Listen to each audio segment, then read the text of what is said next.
welcome to the Dr. America Show here on the WEAC Radio Network. I am your host, Dr. Sanjeev Sriram. Thanks for joining us. Today's episode is called Fathers, Firearms, and Florida.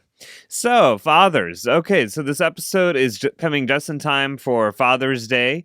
If you are still lucky enough to have your father in your life, please wish them Happy Father's Day and Happy Father's Day to my dad.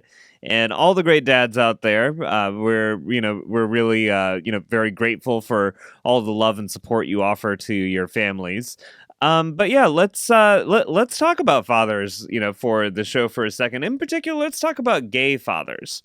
Okay, so as you guys may or may not have heard, in Michigan, Governor Rick Snyder signed 3 bills, and when you put all that legislation together, what it basically does is that it allows private adoption agencies to deny same-sex couples, in this case it would be 2 gay dads, to adopt children if that private adoption agency objects to gay marriage or 2 dads or 2 moms on religious grounds.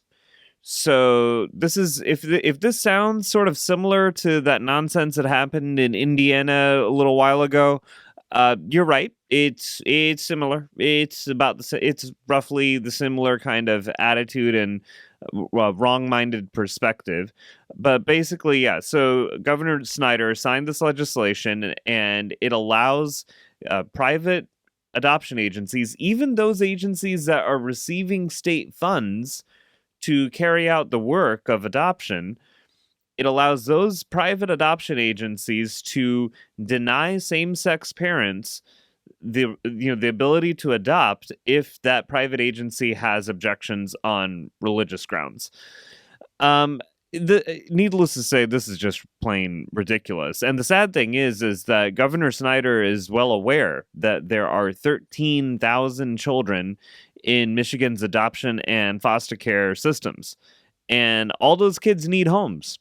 And now Michigan joins 2 other states, Louisiana and Mississippi, in having a law that basically puts this giant unnecessary obstacle between children in need and loving parents.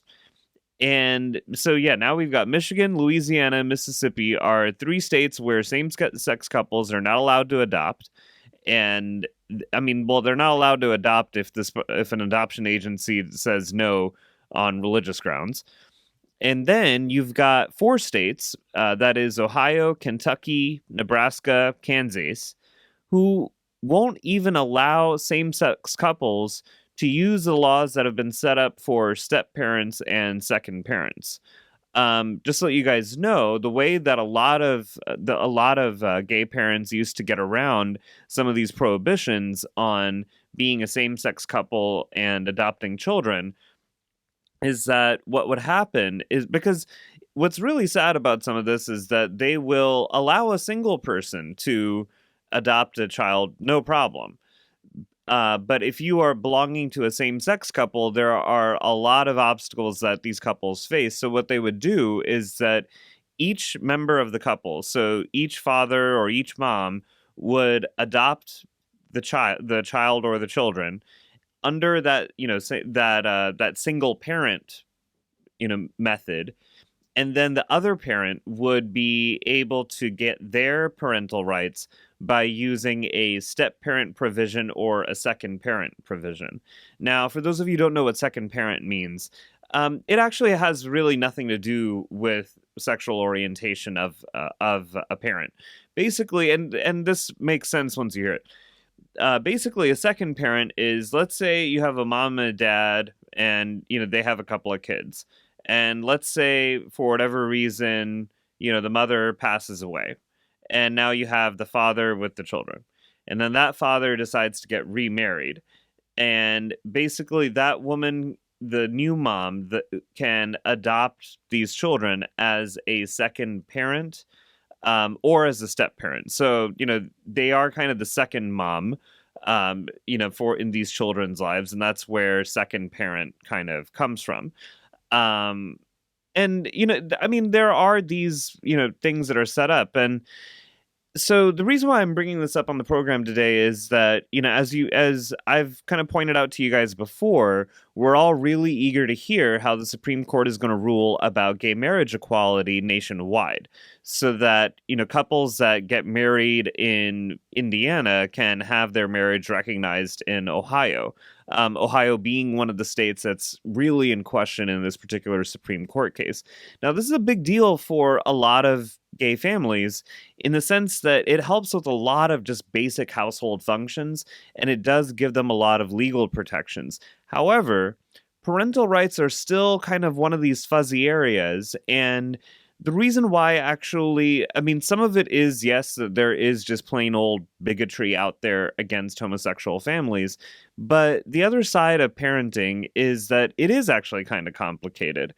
And, when you break it down and you break it up, even before you introduce the couple's sexuality into the picture, what you find is that it is actually a pretty complicated thing to decide which parent has rights over the children, or rights to the children, rather.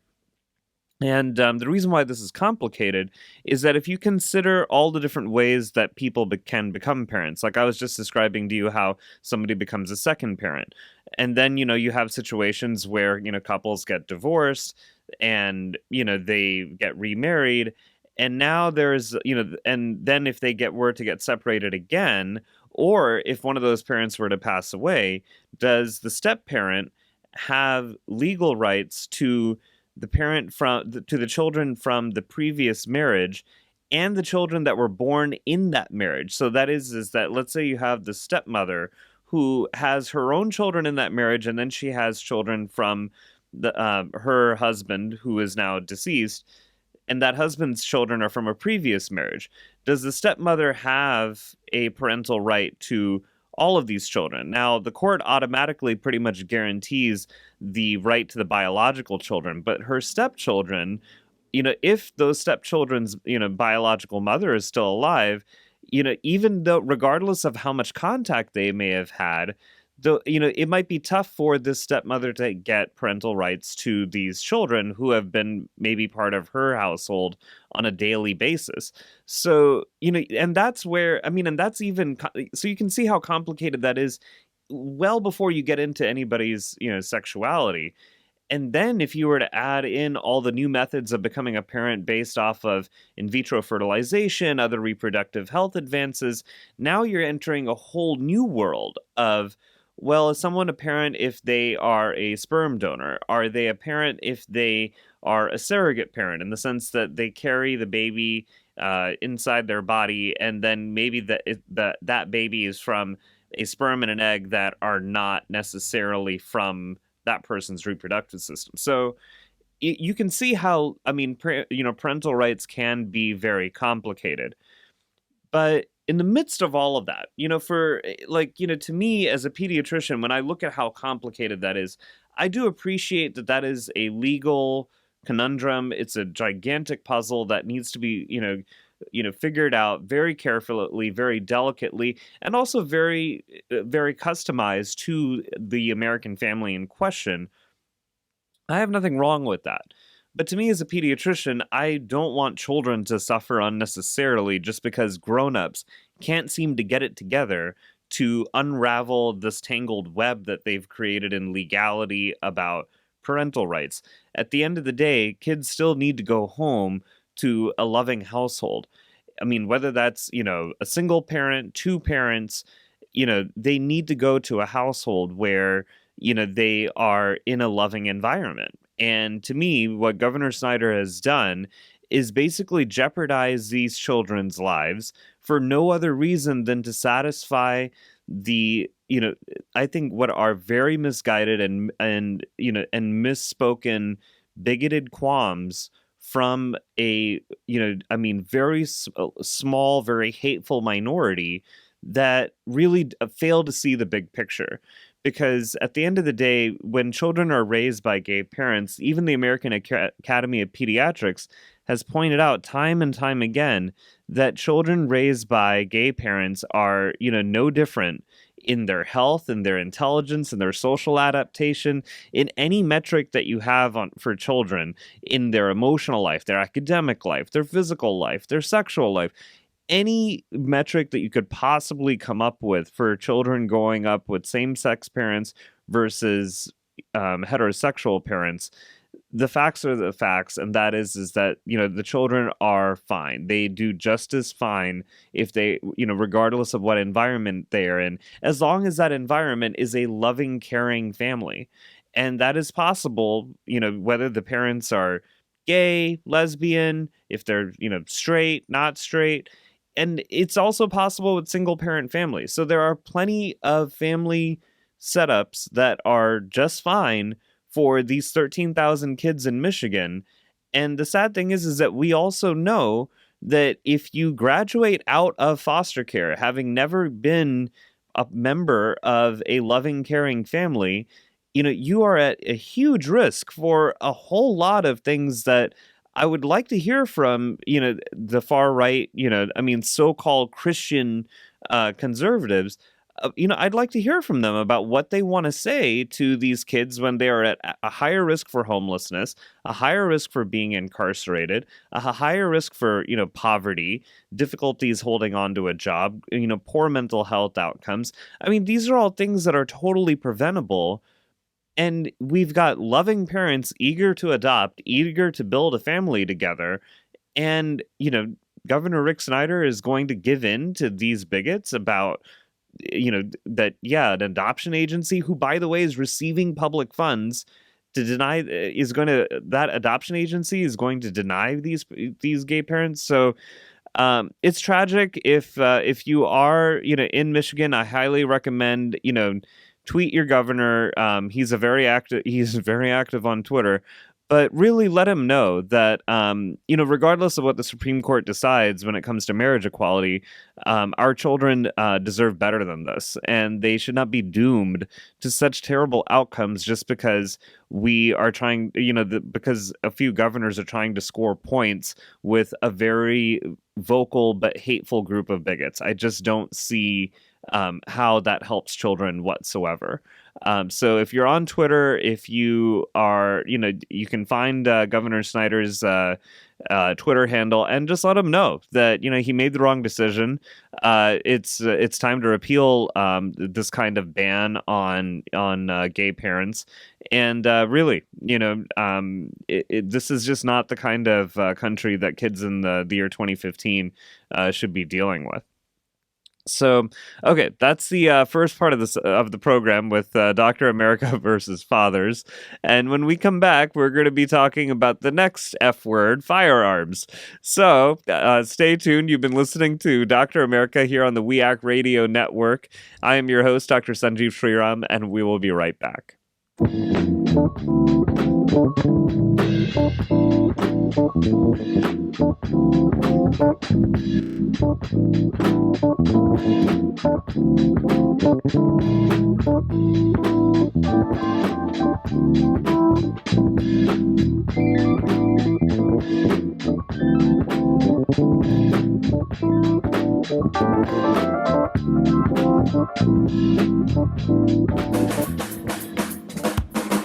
You're listening to We Act Radio, WPWC 1480 AM. Visit us online at weactradio.com.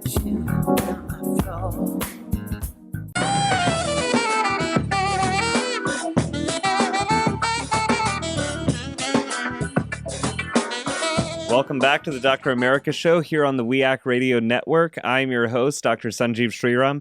Thanks for coming back. Thanks for joining us. Today's episode, we are talking about fathers, firearms, and Florida. So we are going to go into the second part of our program about firearms.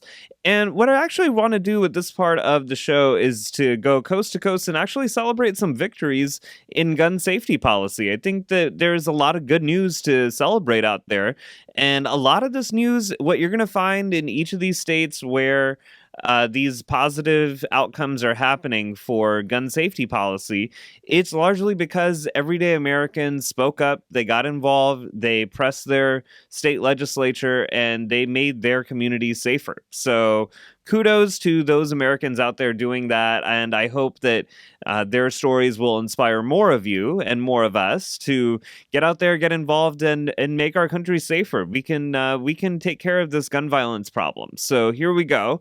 Let's start with Oregon. All right. So in Oregon, they passed a new law. Okay, the state legislature and the governor signed it.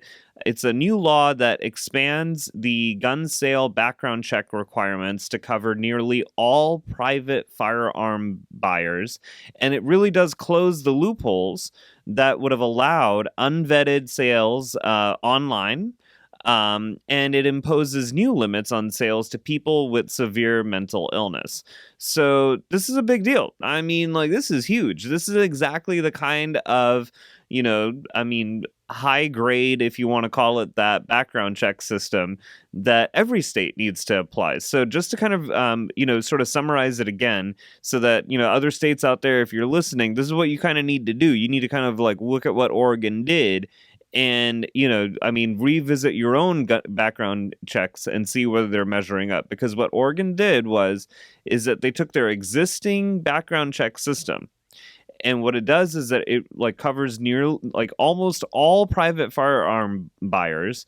It closes loopholes for unvetted sales that are happening online. And if you have a severe mental illness, it really does impose some new limits on gun purchases. So, I mean, this is like some really great progress for the state of Oregon. It is not without consequence. There's, I think, 4 of the Democrat senators in the state legislature who supported this new law are facing recall petitions. So my hope is that if you're one of the activists who stood up for these new background checks, that you'll support the people who put their political career on the line to make it happen. And because honestly, if we don't, if we don't help these kinds of politicians stay in office, then these kinds of background checks are going to start to fall apart. And it's really important that we show some support after they've stuck their neck out like this. It is to do the right thing, but still, I think showing some love, showing some support for politicians when they do right is a basic civic reward for that we can offer them.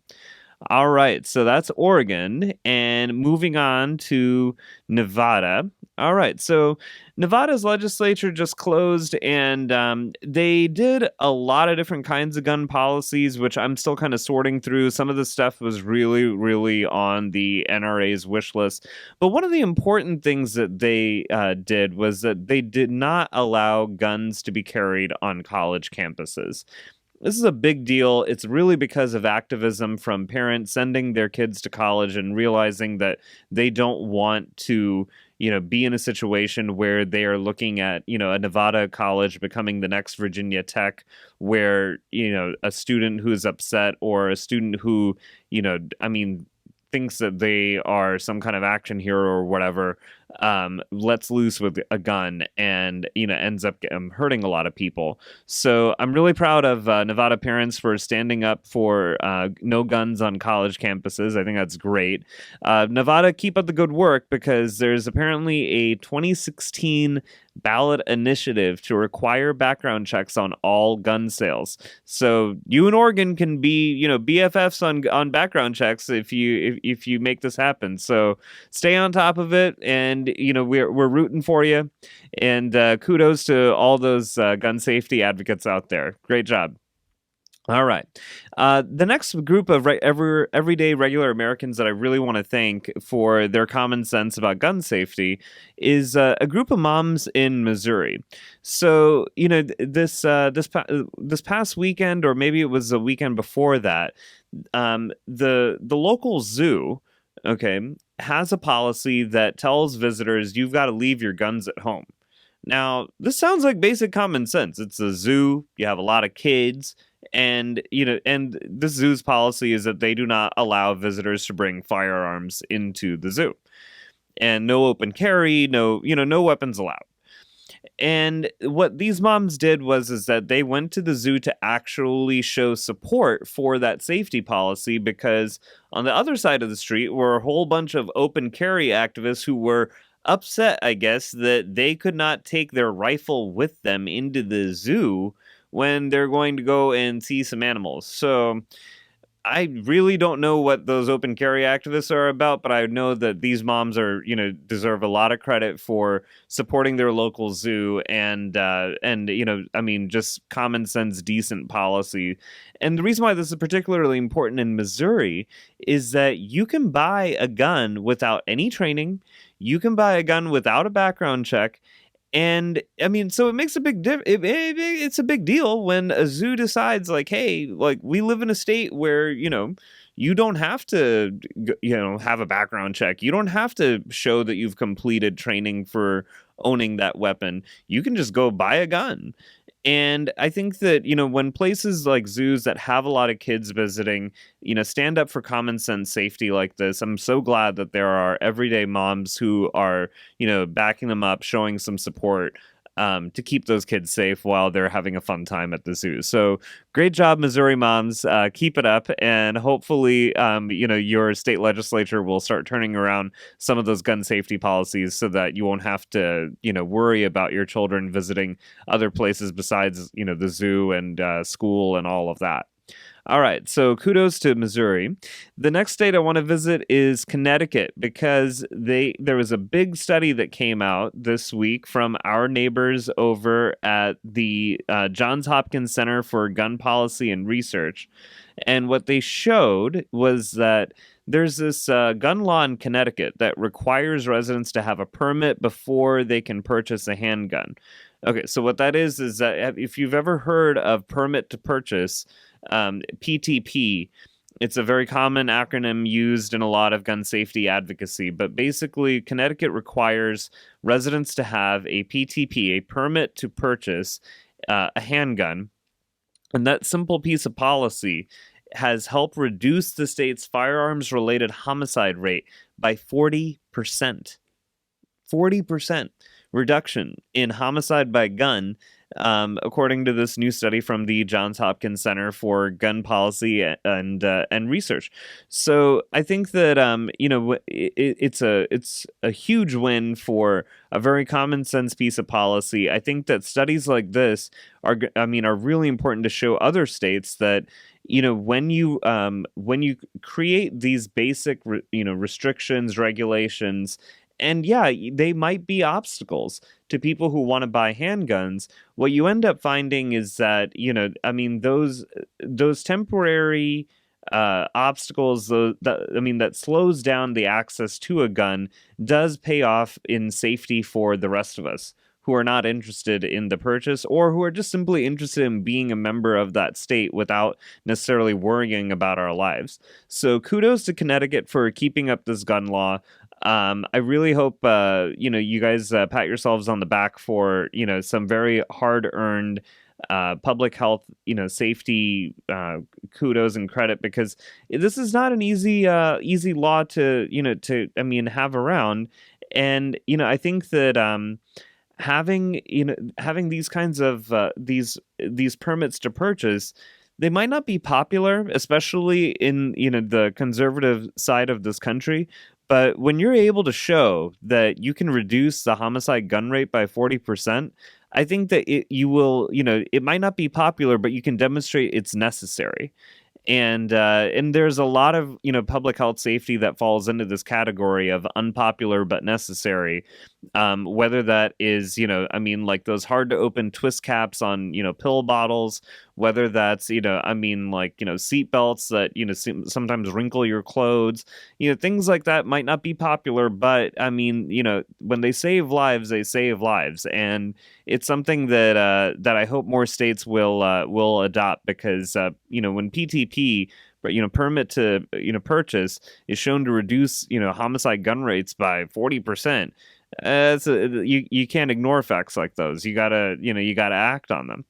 So the big other reason why I'm bringing up a lot of these issues about firearms is that you guys know that here on Dr. America, we are big fans of the Brady campaign's Ask campaign. So, if just to help you guys remember, the Ask campaign is about asking, people who are going to be looking after your kids or asking adults where, who are in charge of places where children spend a lot of time, asking them, is there a gun in this space? How is it stored? Can we talk about it? Like it has been shown time and time again that those simple questions from everyday Americans to other everyday Americans save lives. They save so many children's lives. And when you look at the facts, I mean, the truth of the matter is that we've got 1 in 3 homes with children where guns are, being a lot of guns are being stored unlocked and or loaded. And you've got 3 to 4 children between the ages of 5 to 14 know where the firearms are kept in their home. 80% of unintentional, that is like accidental firearm deaths of kids under 15 occur in a person's home. And you've got 17,500 youth who are injured or killed each year due to gun violence. I mean, guns are the second leading cause of death among children and teens, and 1.7 children and teens live in a home with a loaded, unlocked gun. And the thing about like the Ask campaign is that June 21st, okay, so Sunday, June 21st, it's Father's Day, but it's also National Ask Day. So let's get the message out there that asking saves lives. Let's start practicing these questions with each other as grown-ups, because we should be able to just comfortably ask, is there a gun in your home? How is it stored? And let's talk about whether children have access to it or not. And how are we preventing children from getting accidentally hurt or even killed by unsafely stored guns? So if you're interested in being more involved with the campaign on Twitter, you can use the hashtag #AskingSavesLives. And you can get involved with more of the conversation, learn more facts, and share that information with your friends and family, because it is a huge, huge deal. Already this year, we've had 115 children die accidentally from guns that have been improperly stored. And some of my friends in the gun safety advocacy community are starting to question whether this is whether you can really call it an accident, because we wouldn't really tolerate this being called an accident if it was a parent who backed over, left their car running and it backed over a child. We wouldn't really let it be called an accident if it was something that, was totally preventable, because we would, want to take some responsibility for that as adults. So take the pledge. Make sure you're asking about whether there are guns in your children's homes, especially at this time of year, because school is out, kids are at home, they're being left with other adults because parents have got to work. You've got families going on vacations to visit other relatives and other adults, and so it's a very, very risky time of year for kids, because a lot of them are in new environments where they can run into things like guns that are not properly stored, guns that are loaded, guns that are unlocked. And it's really important that kids are able to get protected, because adults, the grown-ups, are doing their part to keep guns stored, unloaded, locked up, and in gun safety lockers and other types of storage devices, so that kids can't get to them very easily. All right, so that's a little bit of some safety and some celebrations across the country that are happening in the world of gun safety policy. Again, I want to thank my activist friends and colleagues in places like Oregon, Nevada, Missouri, and Connecticut for standing up for basic safety and common sense, really, when it comes to firearms. We really appreciate that here on Dr. America, and we look forward to seeing all of you guys on National Ask Day using that hashtag #AskingSavesLives. So when we come back, we're going to be talking about the last segment of our program. It's time to talk about Florida. I know. And you've been listening to Dr. America here on the We Act Radio Network. I'm your host, Dr. Sanjeev Sriram, and we'll be back in a few minutes.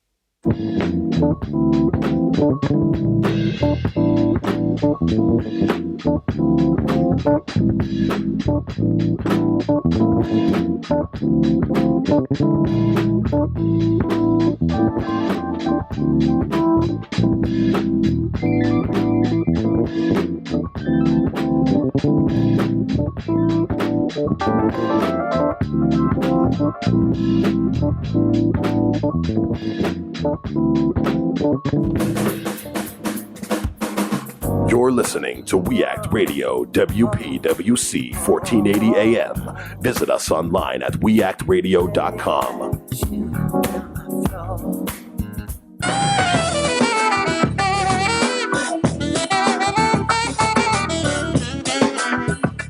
Welcome back to the Dr. America Show here on the We Act Radio Network. I am your host, Dr. Sanjeev Sriram.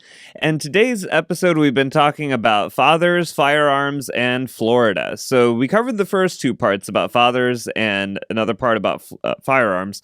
So yeah, let's talk about Florida a little bit. And in particular, let's talk about Florida's former governor, Jeb Bush. Last week, we talked about how he felt publicly shaming unwed mothers was the most effective way to stop unplanned pregnancy. And that was from his 1995 book, Profiles in Character. And when he was actually confronted about all this on MSNBC, Governor Bush said the following. He said, "My views have evolved over time, but my views about the importance of dads being involved in the lives of children hasn't changed at all. In fact, since 1995, this book was a book about cultural indicators, and the country has moved in the wrong direction. We have a 40+% out of wedlock birth rate." Well, a couple of things, Governor. First off, we've actually moved in a great direction with regards to decreasing teenage pregnancy. We're actually doing better. And so it sounds like you're willing to double down on shaming unwed mothers and somehow thinking that the right prescription is fathers, fathers, fathers. But, it's interesting to me actually about where Governor Bush was when MSNBC confronted him. As it turns out, he was on a tour of Europe. And what's interesting about that is that America's teenage birth rate is the lowest in decades, but it's still higher than these European countries that Jeb Bush is visiting. Now, the interesting thing is that it's not that the Europeans are so much better at shaming these women than we are. That's, definitely not what's at work. What it might be important for Governor Bush to learn while he's over in Europe is that European ministries of health and the societies that work with them, they really want young people to have comprehensive sex ed. And when they talk about birth control, they don't just talk the talk, they walk the walk. Women have unprecedented access to all kinds of birth control all over Europe, and they're using it. This is why they actually are doing a better job than we are at stopping their teenage girls from having unplanned pregnancies. So, Governor Bush, maybe you can, drop the whole shame game while you're over there and pick up some pointers on some modern medicine and public health methods for improving unintended pregnancy. And, as much as Jeb Bush feels fathers should be involved in raising children, he only wants certain kinds of fathers to be involved. You see, when he was governor, he was a big supporter of the state's ban on gay adoption. And, now that being a bigot is not so easy, he's trying to walk that back. This past January, he was being interviewed and he said, "Previously, I opposed gay adoption, but it has since become the law in our state, and I respect that decision." It's kind of like he's trying to be a graceful loser in this kind of situation. But, the problem, Governor, is that actually the ban on gay adoption just got lifted this month, not back in January. And that's actually the little bit of good news in this whole situation, is that Governor Rick Scott signed legislation just this month that repeals the ban on adoption by gay parents. Now, that ban had been in place for 40-something years, and so repealing it was the right thing to do. Now, this is one of those situations we can all say, like, oh, it should never have been in place in the first place, and that's fine, but I'm going to go ahead and give credit to doing the right thing when it's being done. But sadly, this is Florida. Doing the right thing lasts for, all of 5 minutes before, of course, something nutso happens. And unfortunately, that's pretty much what's happening in Florida because while Governor Rick Scott is signing this repeal of the ban on gay adoption, he is also hopeful that the state legislature will pass legislation like Michigan's, where if a private adoption agency has religious objections to gay parents adopting a child, that adoption agency can refuse to help them. And so here we are, once again, back in Florida with, doing like maybe one step forward, two steps back. It's hard to really keep track of the progress here. But Governor Rick Scott did say it is my hope and expectation that the legislature will take future action to make clear that we will support private faith based operators in the child welfare system and ensure that their religious convictions continue to be protected. There's Governor, I hate to tell it to you, but there's no religious conviction in being a bigot. You're just a bigot. Now, I know I clown on Florida a lot, making jokes about how y'all are an island of Dr. Moreau when it comes to making monstrous social policy, but, I do want to give credit where credit is due. I want to thank Florida State Representative David Richardson, who advocated very, very hard for his colleagues and the governor to repeal the ban on gay adoption. Sir, we're counting on you and your colleagues to put a stop to these laws protecting bigoted adoption agencies and bigoted businesses from helping out gay families when they're seeking, to do right by kids who just want a healthy home to grow up in. So that's the segment about Florida. There were a couple of other interesting points in the news that, let's go ahead and take a moment to touch on. Donald Trump announced his candidacy for president of, I don't know, never gonna happen. And in his statement, he was saying that, Mexico sends drug dealers and rapists and the wrong kinds of people over to the United States. Now, the thing is, though, is that unfortunately, for Donald Trump, there is no such thing as the right kind of person, because even Barack Obama wasn't good enough. He still demanded to see a birth certificate and school transcript.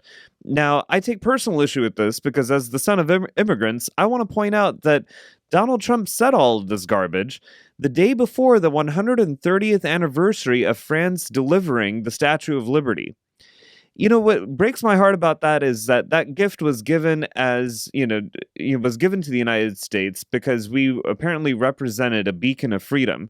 And the French who sponsored this gift, the Statue of Liberty, were really hoping that we would continue that tradition. And, as America, started warming up to receiving the statue, there was actually, a lot of push for commemorating immigration.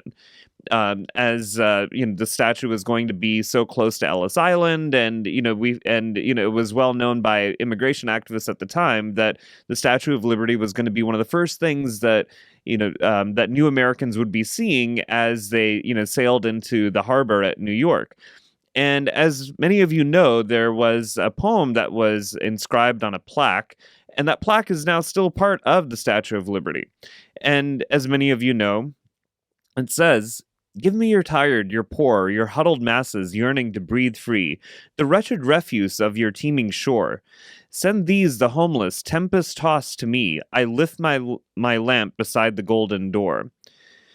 And what's sad is that now I wonder whether we're still living up to these words. Donald Trump said, made his speech not that far from Ellis Island, not that far from the Statue of Liberty.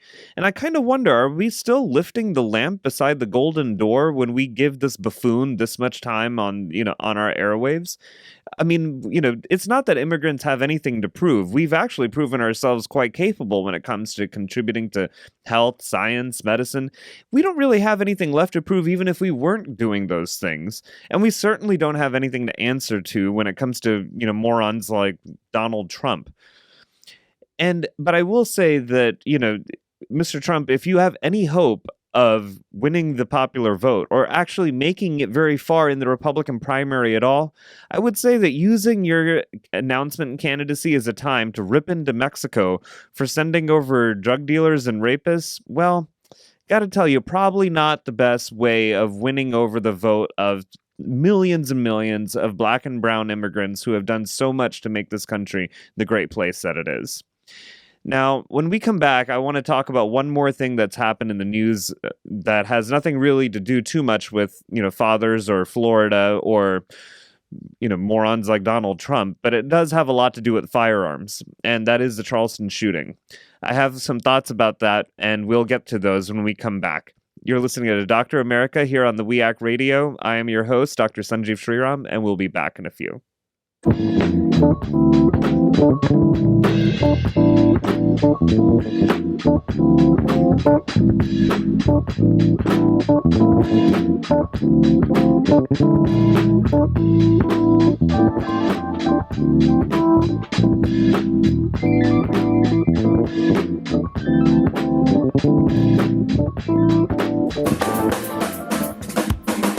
You're listening to We Act Radio, WPWC 1480 AM. Visit us online at weactradio.com.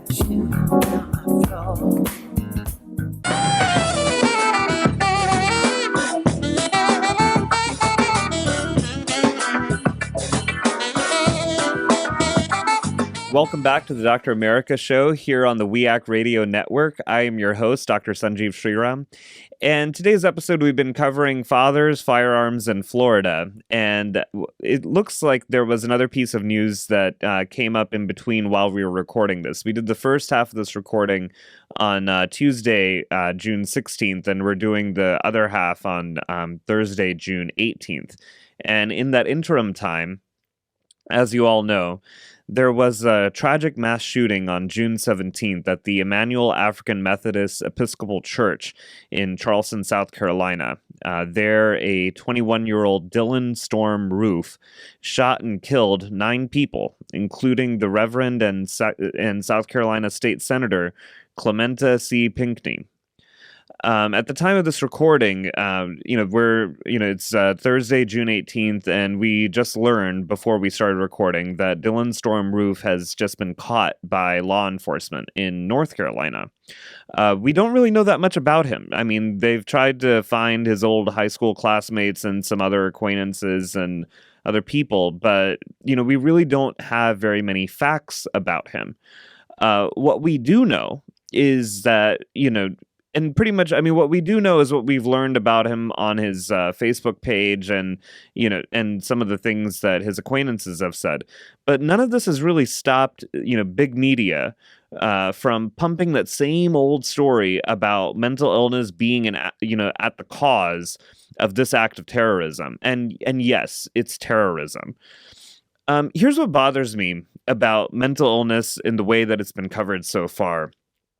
First, there's a lot of speculative diagnosing while this murderer was out on the loose. And, the fact that there were no solid facts about Dylan Storm Roof's actual mental health does not matter.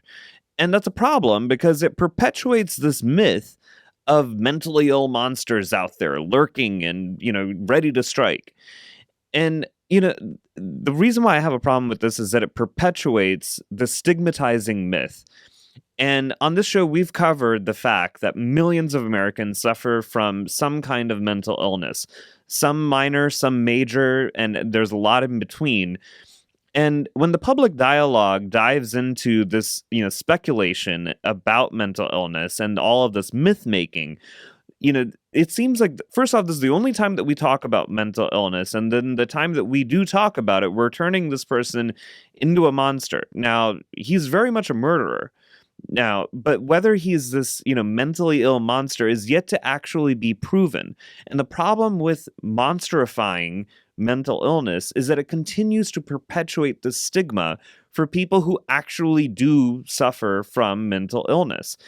And we know the facts are that people who suffer from mental illness have very little to do with violence in this country. Only about 4% of violent acts in this country are committed by somebody who is mentally ill.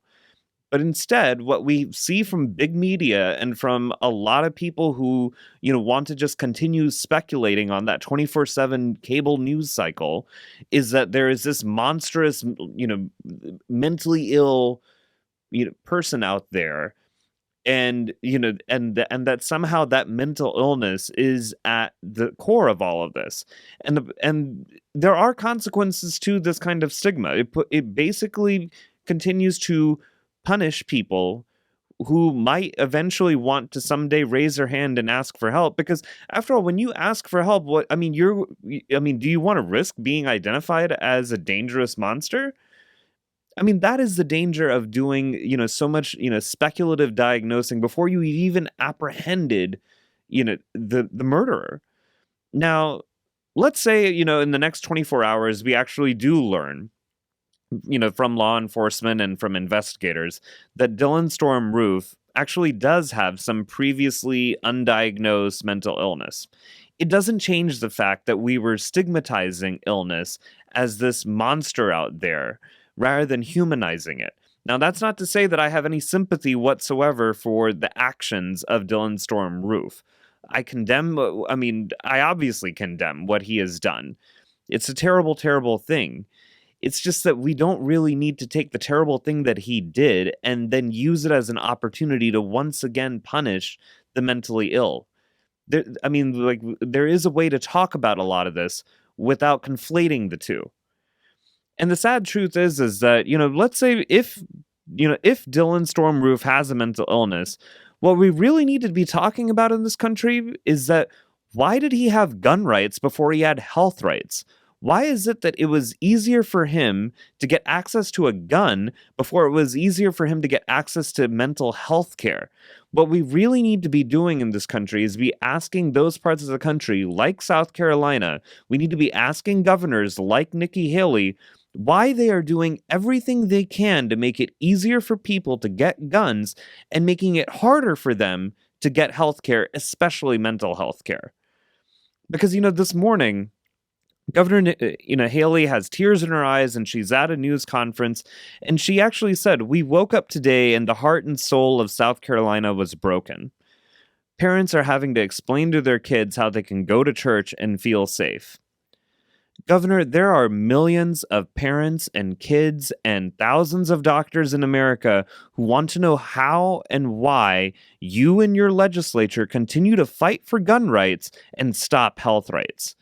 Because to me, that is one of the central issues of this tragedy, is that we seem to keep prioritizing gun rights as if that's a thing, that we keep prioritizing gun rights over health rights. And to me, the real illness that we need to be talking about right now is America's addiction to guns. There's no getting around this conversation, but we seem to.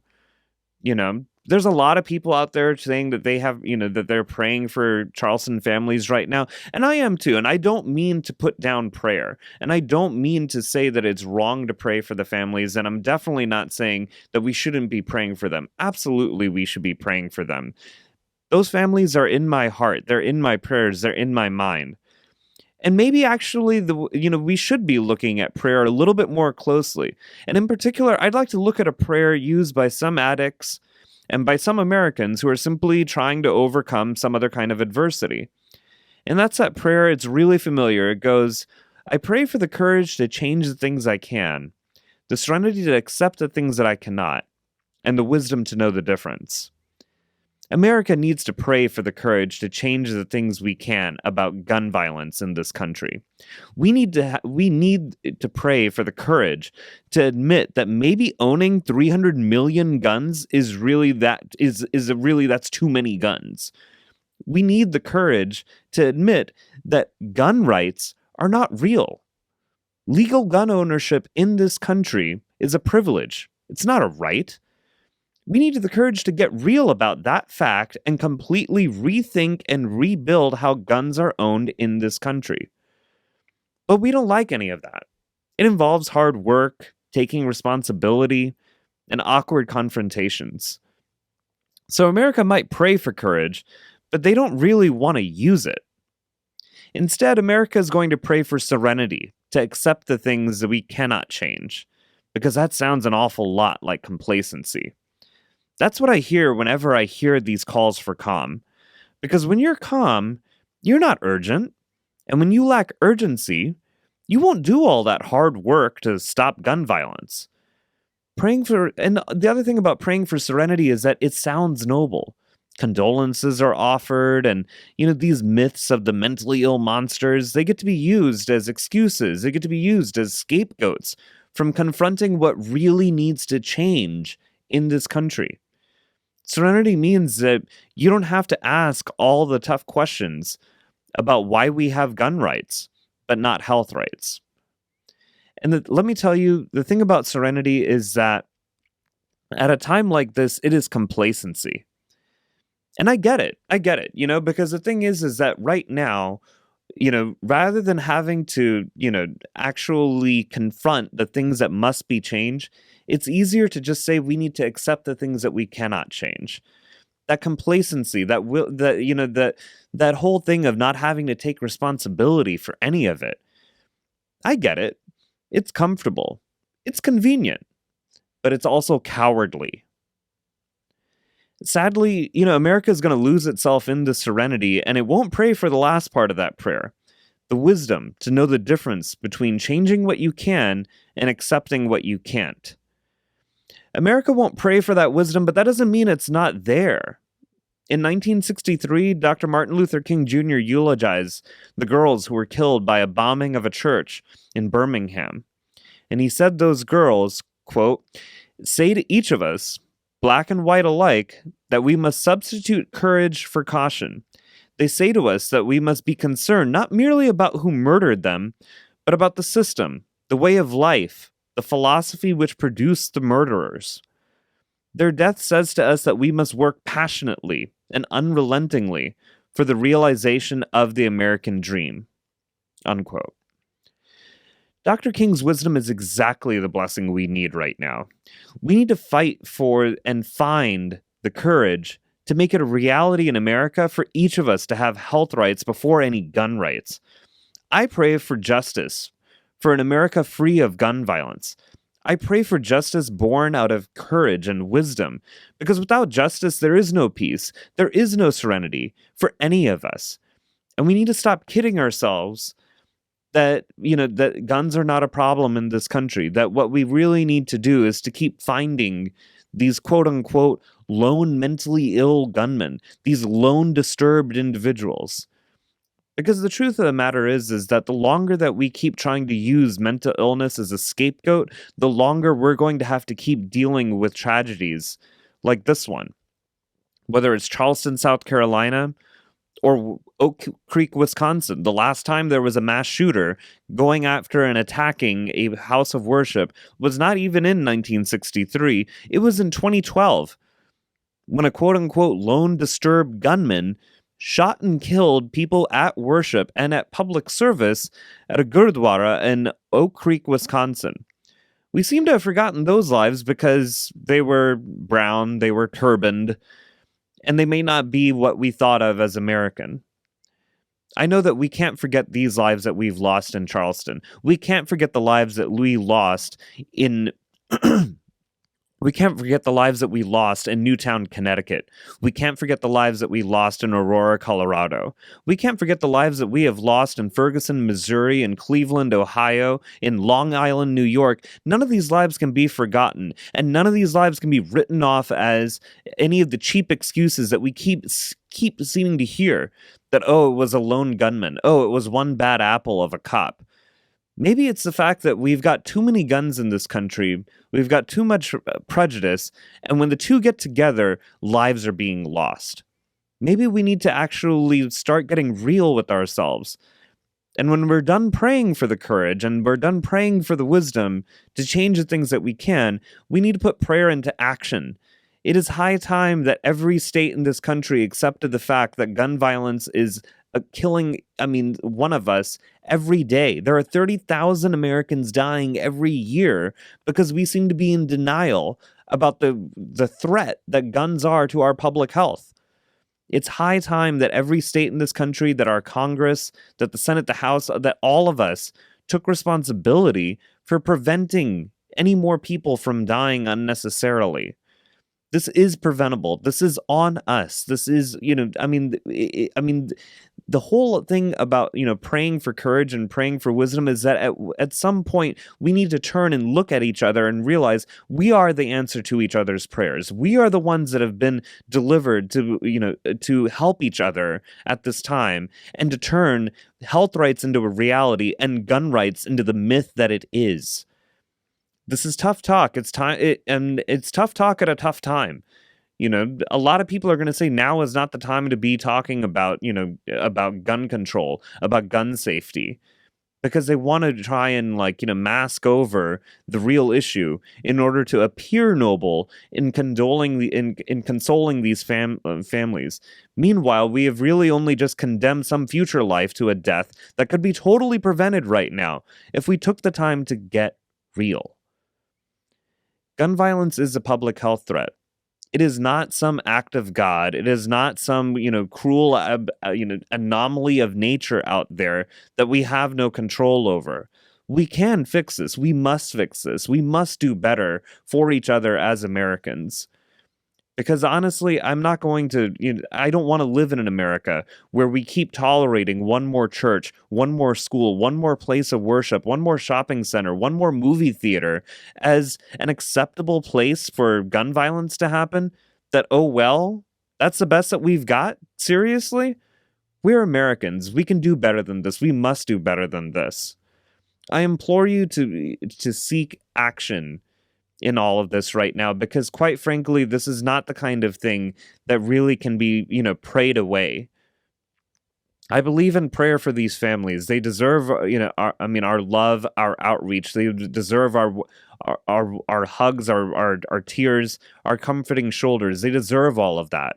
But at the end of the day, they also need to know that we're going to put our minds to work on this, and they need to know that we're going to put the strength of our back into this, that we're going to find the backbone, and not just the wishbone, but the backbone, to actually make gun violence a thing of the past, to actually turn it into something that we can talk about as maybe, yes, a shameful chapter in our country's history, but a shameful chapter that came to a rightful end because we summoned the will to get real. It's high time that, that we get absolutely and totally real about gun violence in this country. It's a shameful thing that any of these Americans had to die. It's a shameful thing that, that somebody like Dylan has gun rights but not health rights. But from that shame, I think that we can recover. I am an optimist in all of this. As angry as I am, I will not stop being optimistic that we can turn things around for gun violence. But I don't believe in just having a pie in the sky form of optimism. I believe in that we need to shake some people up, shake them into action, that this needs to be turned into a real call for real people to approach their leaders with real solutions. Nobody has to lose their gun unnecessarily. It's just that we need to start getting real about legal gun ownership being a privilege and not a right. And in the meantime, our health is a right. And that needs to be, and all of those things are within our reach. We can build this together. But the longer that we keep pumping these myths, the longer that we keep having empty prayers, the more that we can look forward to more of our fellow Americans unnecessarily losing their life to this. I implore you to write your member of Congress, to write your governor, write your state legislature, to really let them know that you believe that gun rights are not that guns are not a right, that they are a privilege, and that health is not a privilege, it's a basic human right. We can and will turn this around. You've been listening to Dr. America on the We Act Radio Network. I am your host, Dr. Sanjeev Sriram, and until next time, salud to your health.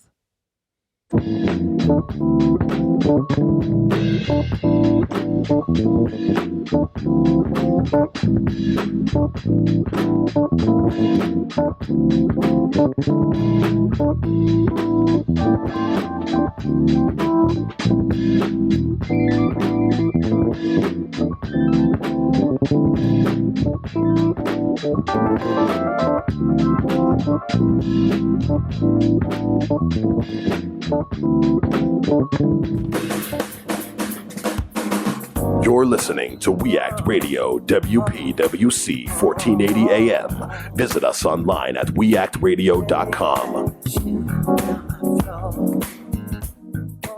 You know that the ice cream scoop can make a child smile, and that by slowing us down, the traffic light can keep us going. You know that the lawnmower makes life easier, that the blood bank makes life possible. But did you know all these ideas came from the minds of African Americans? Support the United Negro College Fund, because a mind is a terrible thing to waste. Visit uncf.org or call 1-800-332-UNCF. Brought to you by UNCF and the Ad Council. If you're a veteran of Iraq or Afghanistan, like me, coming home can be harder than expected. But it turns out I wasn't alone. At IAVA.org, there's a free online community of thousands of vets who've got your back. Whether it's managing the transition home or everyday stuff like finding a nice sweater for my dog. Sweater? Okay, maybe not that. Iraq and Afghanistan Veterans of America is there for you. Join our community at IAVA.org. We've got your back.